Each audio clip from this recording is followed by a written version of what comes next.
aged out of school at 21. After 21, it's pretty tough for them. In a lot of cases, and I don't mean this in a negative way, but it's unfortunate. In a lot of cases, once they're finished going to school, there's very little for them. Mm-hmm. And they end up kind of moping around and not putting to work the things that they've learned. And the really ticks me off is that there almost seems to be an assumption that they can't continue learning. Yeah, no. And it's almost like it's almost like it's going to happen to you because that's what we're going to do to you. Mm-hmm. So the moms got together and said, let's come together and we'll get them on computers. And they had some space at the Dunn building, and Brantwood helped them out for a while, and then they kept growing. And because more and more parents were coming forward saying, my son, my daughter just sits at home, and is there something for they? And it got bigger and bigger. And you build it, they will come. And Jordan McColeman, who's my buddy, forever and ever, amen. He's all our buddies. He's my buddy, and Phil and I, Phil's desire was, let's see if we can pump this up a little bit. Well, they've never had a home of their own, and they've had to move a couple of times. And so St. Bernard School came up for sale. Really? And, Crossing All Bridges put in a bid, but it was one of those kind of low-ball bids of a charity. Can't do that anymore. No. They used to be able to give them away, but they can't do that. They got to pay market value.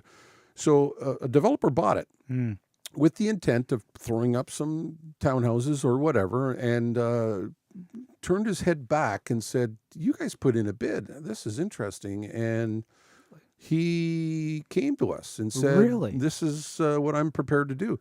So we bought it off him. Wow. And he looped back on that. He turned down, I'm going to tell you, he turned down maybe triple or quadruple his money. I believe it. He still did okay. He's not going to lose anything. Now, is he going to be involved in this in any capacity? Already is. Okay, so this is not just he's in for the 10 that's what I'm count. saying. Yeah, so he loved it. That's great. He loved it. He loved the concept. He loved what was happening. He knows the kids now. He saw what was going on. Now, was this a local buyer? Local developer. He's a little bit sheepish about saying anything, so I'm not going to say anything about it. It's not about the... Yeah, exactly. And it's not about me, right? No. So what happened was Phil and I decided, and he kind of tapped me on the shoulder a little bit, and I was easily tapped. We co-chair. Even Dave Levac has someone that says yes when a person calls. This is what, yes, this is before I retired. Oh, really? So this is going back a bit. Both of us had to check with our integrity commissioners to ensure that we didn't breach any rules by participating as honorary co-chairs of the capital campaign to raise enough money to literally purchase the building and make improvements. The developer put in some leasehold agreement to build improvements, and we bought the building. So you actually have already generated the funds for this, or are you now? We're inches away. Okay, so it's one of those things where you've put a solid deposit on something. It's yours, but obviously there's still more work to be done. There's a little bit more work to be done, and we're extremely happy and extremely humbled by the response. Now, are they going to be putting their social enterprise in the same building? It is. It is. So all of that. Shredding Barriers. And I love that name, by the way. And it started by the executive director. The first one was a parent, and it ended up being a volunteer for a while, and ended up being the executive director of it, and took peanuts for pay, and said to the kids, come on in and shred. She needed to shred some stuff. And then the next thing you know, she looked at it and said, wait a minute. We can do this. So we turned it into social enterprise, and now we've got Shredding Barriers, and it's growing leaps and bounds. I think they've got 2 machines now, and quite frankly, they're working. They get a paycheck, they get paid minimum wage, they have uniforms, they got to be on time, they can take break, they got pride, and so now they're learning skills. So the rest of the building, Crossing All Bridges, does exactly that. It teaches all kinds of skills. They do cooking. They do physical activity. They have to be physically active because in some cases they become docile. Their health care improves. They do all kinds of things. And I'm telling you, I fell in love with it when I first saw it way back when they started, when I was MPP, to bug the government. Let's get some money here. It's all private. It's all private. There's no government money except for the passport money that comes with the child. Yeah. The previous government changed the program so that the money can travel with the parents to wherever they want to shop. Right. And get some services. And they're coming. And we got about 79 clients. It's, to me, whenever I hear the word social business or social enterprise, it hits a really nice spot for me, because for a while I was operating the brand Social Business Mentor. Okay, so but I was applying it at the corporate level. How do we apply social enterprise concepts, putting stuff outside, more charity giving as a means of making people aware of the business, learning your community, talking with your community, all these things, right? And I see very few companies actually doing it, but when I actually see a true social business emerge out of the true social business, back in where social business got its original name, which is like the United Ways and stuff like that.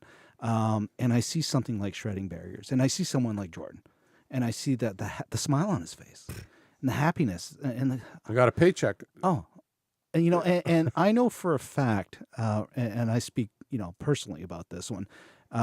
When you're dealing with mental issues, and I have mental issues, not having passion, not having purpose are two of the things that will completely disable a brain. Well, you spiral down. You spiral down. The second that you apply passion to something that is of purpose, or you have a purpose and a passion on the side, like in my case, my passion is podcasting. You know what I mean? This is when I look back and I go, what are you passionate about? Who thought it'd be podcasting? Okay. And, on the business side, that's where my purpose is, right? Having those two keeps me going. There was time in my life, where none of that existed. And as you say, downward spiral. I'm a fairly healthy individual, and I downward spiraled. If I have to deal with other real issues, challenges, exactly. They're stronger than I am. Jordan is 10 times stronger than I am. And here's the good part about it, and that is we're just scratching the surface. Yeah, there's a lot more we can do, and there's a lot more we're going to do. And at a given time, people will get a really good snapshot of what's happening. And the really neat thing is that the staff and Paula Tomlinson, the CEO, she's the executive director. She knows how the neighborhood thinks and feels, and she wants to feed them first to make sure that they understand what this is all about. And to a person, everyone we've approached has been able to give somehow. Yeah. Whether or not it's in kind, whether or not it's a donation of goods or services, or whether or not it's monetary, or whether or not it's their own time to help out. Anyone that's kind of come to see what's going on, they've fallen in love with it because they see the value that brings out that passion, that brings out the importance of what it means for these kids, to these young adults. Yep. I mean, some of them are older. Exactly. Well, as you say, a lot of them have aged out. They've aged out, and their raison d'etre for that school is very powerful. Yeah, very powerful. You get to see who they are. You get to see how they operate, and the care that they give that school. Yeah.